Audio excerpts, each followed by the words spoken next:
มาหอดหมงตีปลาสูตรแล้วบาทนะมารุ่นกันอยู่พี่อีก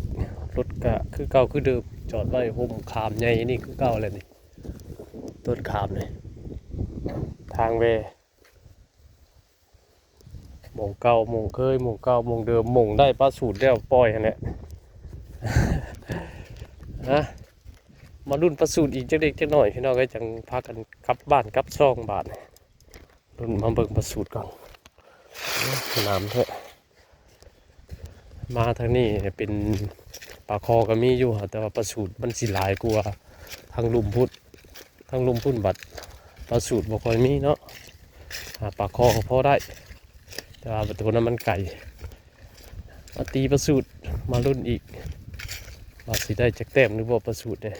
มานี่มาแต่ใต้ขึ้นมาเหนือก็ตั้งใจว่าสิไปตีทั้งใต้เนี่ยแต่ว่ามันเบิดหม่งตีมันคำเลยกะมันยังบ่คำนะก็เลยเวียนมาหาหม่งปลาสูตรคือเก่าหม่งปลาสูตรมาหม่งนี่บ่เคยพลาดเลยนะบาทนี่จักสีจากไหนแหละรุ่นมือไปลงไปเลยพี่น้องเลยตีอย่างนี้เที่ยวนี้มันสั้น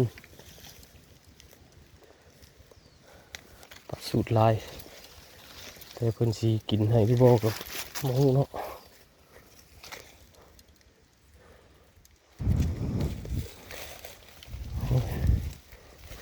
ยิงมากกับผมยังบริเซอยู่เนี่ยปลาไว้ที่ก่อนแหละน้ำมันลึกบริลงไปโอเคพี่น้องมาลุ้นกันมึงได้เต็มหมดมันนี่ได้บ่ได้จะหน่อยกับเมนกลับบ้าน